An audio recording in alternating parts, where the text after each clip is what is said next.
राजी करो उस रब्बे जुल जलाल को, वो अगर राजी है तो सब कुछ ठीक है। अगर वो उसी को नाराज किया और फिर दुनिया को राजी करते करते थक गए, क्या मिला, क्या हासिल क्या है? जिन लोगों के पीछे हम अपनी रातें बर्बाद करते हैं, नौजवानों, जिन दोस्तों को राजी करने के लिए तुमने माल भी बर्बाद किया, वक्त भी बर्बाद किया, फिर भी वो राजी नहीं हुए तुमसे। एक दिन उनके साथ कुछ तुम्हारा बुरा हुआ, वो सारी पुरानी यादें सब खत्म कर दी होंगी, सब ताल्लुकात मिटा दिए जाएंगे। दोस्तों के लिए तुमने अपने माँ बाप के साथ बैठना छोड़ दिया। दोस्तों की वजह से तुम अपने घर में वक्त देना कम कर चुके हो। इस दुनिया को राजी करने के लिए क्या क्या नहीं किया, लेकिन वो राजी कभी नहीं होती। और अगर तुम्हारे 4 दोस्त हैं तो चारों को एक साथ राजी रखो, ये भी मुश्किल है। हो सकता है तुम्हारे किसी काम से 2 राजी और 2 नाराज। ये तो 4 का मसला बता रहा हूं।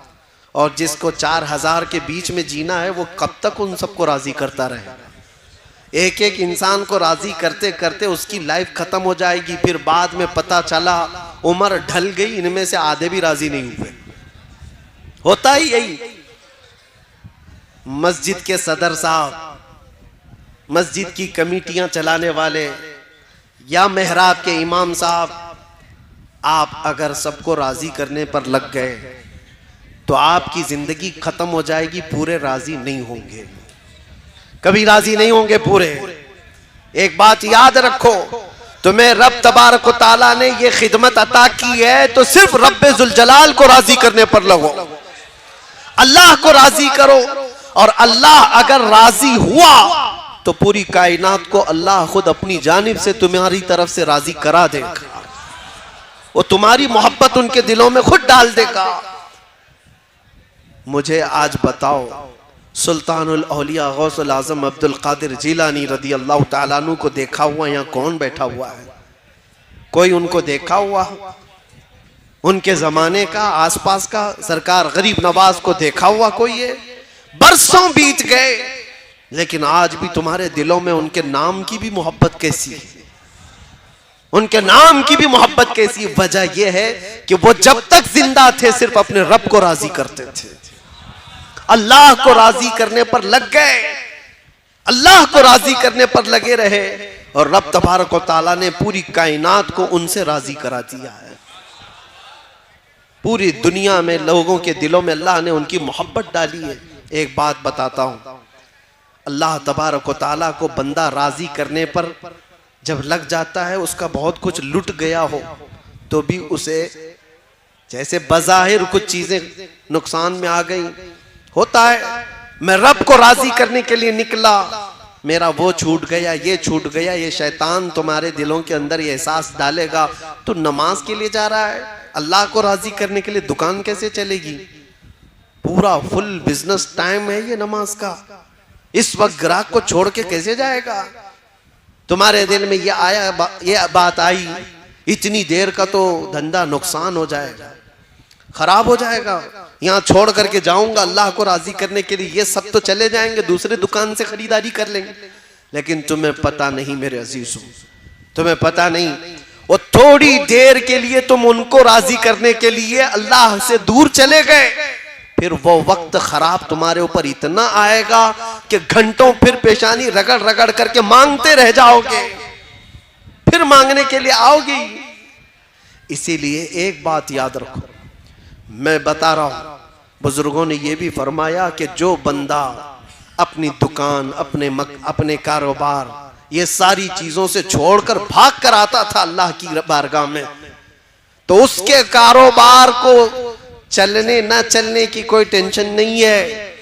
फरमाया गया कि अल्लाह ताला के फरिश्ते ग्राहक बन करके उसकी दुकान पर आते, किसी न किसी तरह से उसका काम चलता रहे। अल्लाह तबारक व तआला का निजाम है ये। मन काना लिल्लाहि काना अल्लाहु लहु, जो अल्लाह का हो जाता है अल्लाह उसका होता है।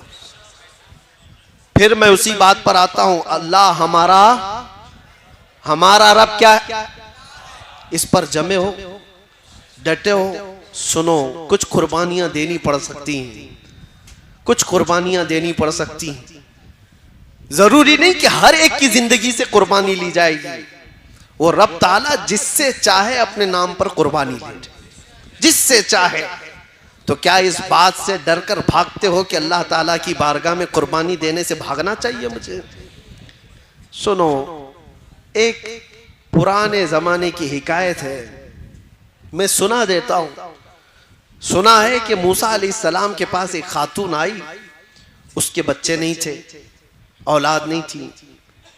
उसने आकर के कहा कि आप दुआ कर दे, अल्लाह मेरे हिस्से में बेटा दे दे, बेटी दे दे, कुछ तो औलाद मिले। आपने देखा और कहा तेरी तकदीर में औलाद लिखी नहीं गई, लौहे महफूज में तकदीर में तेरे औलाद नहीं है। वो खातून वहां से मायूस लौटी, रोती गिड़गिड़ाती हुई जा रही थी। बीच रास्ते से गुजरते हुए उसका एक दुर्वेश के पास से गुजर हुआ। एक फकीर अल्लाह की याद में एक दरख्त के नीचे बैठा रहता था। तवज्जो, उसने देखा और पूछा खातून क्यों रो रही है? उस औरत ने कहा ऐसा ऐसा है, मैं बरसों से बे औलाद हूं, औलाद मांगने गई तो मुझे बताया गया कि मेरी किस्मत में औलाद नहीं है। उस दुर्वेश ने कहा घबरा मत, ना उम्मीद ना हो, मायूस ना हो, रब तबारक व तआला चाहे तो उसका लिखा हुआ है, वो फिर लिख करके अता भी फरमाते। जा अपने घर सजदा कर, मैं दुआ करता हूं। वो औरत गई, रोज सजदा करती थी, दुआ करती थी, और ये दुर्वेश इधर उस खातून के लिए दुआ करता था, फकीर। चंद ही दिनों के बाद उस औरत के घर में हमल के आसार, और चंद दिनों के बाद एक खूबसूरत बेटा पैदा हुआ। खातून को बेटा मिल गया, वो खुशहाल। थोड़े दिन उसकी तरबियत करती है, चंद दिनों के बाद दूसरा बेटा भी हुआ, फिर चंद सालों के बाद तीसरा बेटा भी हुआ, चौथा भी हुआ, पांचवां भी हुआ, छठा भी हुआ, सातवां भी हुआ। 7 बेटे हुए। एक दिन हजरत मूसा वहां से गुजर रहे थे, देखा इस खातून को, पूछा ये किसके बच्चे हैं? औरत ने कहा मेरे हैं। तेरे हैं? तू ही वो औरत है जो औलाद के लिए शिकायत लेकर आई थी। कहा मैं ही हूं। कहा फिर कैसे आ गए तेरे औलाद? कहा बस दुआ है किसी बुजुर्ग की और अल्लाह की अता है, अल्लाह जिसे चाहे औलाद अता करे, जिसे चाहे अता करे। मूसा अलैहिस्सलाम अल्लाह करीम की बारगाह में अर्ज करते हैं, मौला मैंने जो देखा था वो गलत था या ये औरत झूठ बोल रही है? रब ताला की तरफ से जवाब आया कि तुमने जो देखा था वो भी सही था, औरत जो बोल रही वो भी सही। कैसे इसको औलाद हुई? तो रब तबारक व तआला ने फरमाया कि मूसा एक चाकू लो और एक बर्तन लो और जाओ अपनी उम्मत में से लोगों को पुकार कर कहो अपने जिस्म का एक टुकड़ा काट करके अल्लाह को दे दे। वो बनी इसराइल कौम है, बड़ी नाफरमान। मूसा अलैहिस्सलाम अपनी कौम के पास आए, अल्लाह का हुक्म है ये। चाकू लेकर के एक थाल में कहा कि जिस्म का एक टुकड़ा काट करके दे दे। सब इधर उधर भागने लग गए। आज ये टुकड़ा मांग रहे हैं, कल कलेजा मांगेंगे।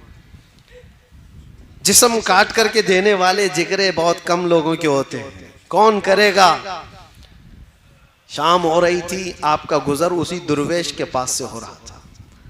उस दुर्वेश के कानों में आवाज पड़ी तो वो खड़ा हो गया, कहा ए अल्लाह के नबी, क्या रब ताला ने जिस्म का हिस्सा पूछा है, टुकड़ा पूछा है? कहा हाँ। कहा ये बर्तन दीजिए, और चाकू भी ले लिया, और उसके बाद जल्दी से खड़े होकर इधर से काटा, इधर से काटा, इधर से काटा, जिस्म के जगह जगह से पूरी तेज चाकू से काटते काटते छलनी कर दिया। टुकड़े निकालता गया, पूरा लहू लहान हो गया। मूसा अलैहिस्सलाम ने कहा अरे नादान, हुक्म हुआ है एक टुकड़ा देने के लिए, जिस्म का इतने क्यों काट दिया? कहा आपने ये तो नहीं बताया कि रब को मेरे जिस्म का कहां का हिस्सा चाहिए, किस जगह का हिस्सा चाहिए। मैं सब निकाल कर रख दिया हूं ताकि कोई टुकड़ा तो उसे पसंद आए। ये फना, अल्लाह की बारगाह में जो फना है, अल्लाह का जो हो गया, तब रब तबारक व तआला ने फरमाया ए मूसा, जो मेरी मोहब्बत में अपने जिस्म के टुकड़े निकाल सकता हो, उसकी दुआ पर मैं क्या किसी को औलाद नहीं दे सकता? उसकी दुआएं रब तबारक व तआला के हुजूर जाती हैं।